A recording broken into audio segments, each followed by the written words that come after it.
Finance, the summit, Inclusive Finance Summit India. And it's a very important issue that we have been talking about for many, many years now. And also because you wish to honor me on this occasion to give me the Lifetime Achievement Award.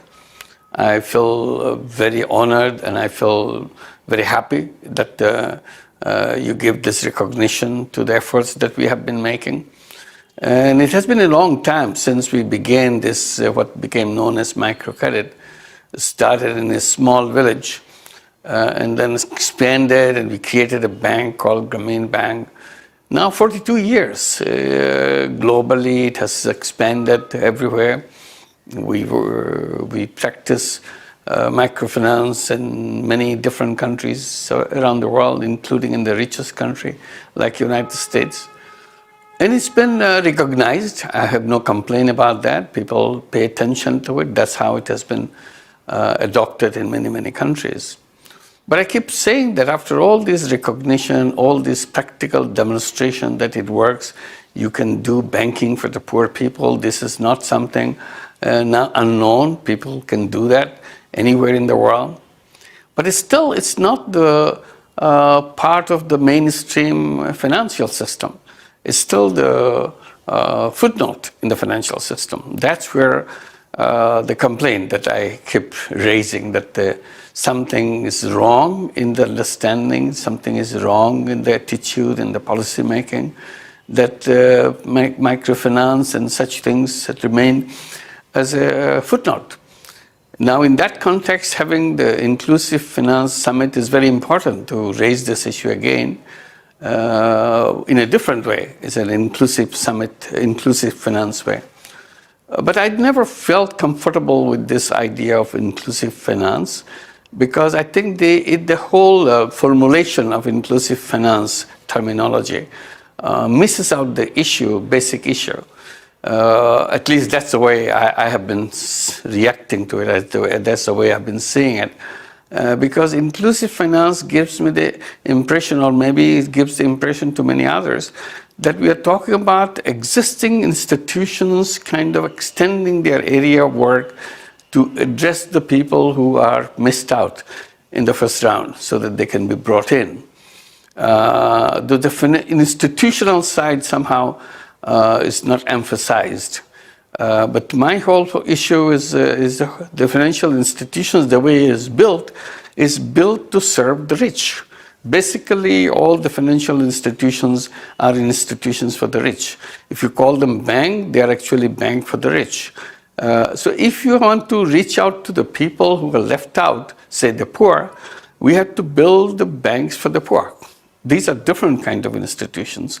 Same institution, the institution which is built to serve the rich and the privileged, cannot serve the people who are not rich before because the design of the institution doesn't allow it.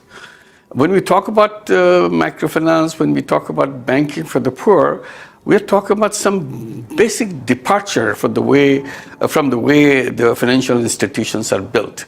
Financial institutions are built on the concept of collateral and all other things, financial guarantees and so many other things. But we are talking about something very different. When we talk about microfinance, it's a non-collateralized banking. You forget about the whole idea of collateral. The moment you bring collateral, you are getting away from the poor people. So this is a basic thing. You have to redesign the whole institution itself. It's not the same institution. Not only is non-collateralized, we're saying if you're talking to maximize profit of that, out of this, again, this is if you are in a different kind of regime. We are not talking about serving the people. So we are talking about social business, business to serve people, business to solve the problem of the people in a business way, rather than make money. So it's a non-dividend company to solve human problems. So this is another feature for financial institutions serve the poor. It's a social business. It's non-collateralized. And it has to depart completely from the existing financial system. So that departure part is, to me, is important because otherwise you will never get to the people which is missed out. So sometimes it's called 2 billion people are missed out from the financial system. And it's so important. The finance is so important. That's why we agree. That's why the summit is here talking about how to bring that finance to the people who are left out, the people, unbanked people, to be included into the banking system. It will be included only if we build new financial institutions for them. Existing financial institutions will not do that. Let's not fool ourselves. You have been working very hard to make it happen. It will not happen. So we have to come to creating a separate institution. There is no escape from that fact. So let's put our emphasis on that. It's very important that we bring financial services to the poor people. I have been talking about it, and you have been talking about it. I'm not the only one. Globally, everybody is talking about it. To me, it's important because it's financial services are like economic oxygen to the people who never enjoyed that oxygen. If we don't have oxygen in a room, in a place, we cannot breathe, because breathing needs oxygen. And if you don't have oxygen, you collapse. You cannot function. You become dysfunctional. That's what happened to people when they don't have the financial oxygen. And they cannot financially function. They become dysfunctional. And we call them poor people. The moment you bring the financial oxygen to them, they become alive, active, creative. They're as good human being as anybody else. So that's the missing point. How do you bring that oxygen? You cannot bring that oxygen in the old-fashioned banking way. It's impossible. It's just you can do a little bit here, a little bit there, but this we are talking about billions of people, and that's impossible to do that. So we have to create a new kind of financial institutions. I'm glad many are recognizing that. India has recognized that. That's why they're giving licenses, limited licenses to the NGOs who are doing microfinance, because the banks will not be able to do the job what these new banks will be doing. This is a completely different system of banking, and that's what is needed. You will be needing new law. Not the existing banking law cannot create those banks. We need new banking law to create the new banking institutions. That way, limited licenses have been offered, and now looking at them, design the law so that many more institutions can be built like that. So this is the most important part of it. I hope policymakers, lawmakers, practitioners will become aware of that and take action, because the more we delay, more we'll make it more painful, particularly in the context of extreme concentration of wealth. All the wealth in every single country, in every single community, wealth goes to the top. So it's a system, the financial system which is built is a machine which mops up all the wealth from the poor, from the bottom, and pushes to the top. That's the machine that we have today.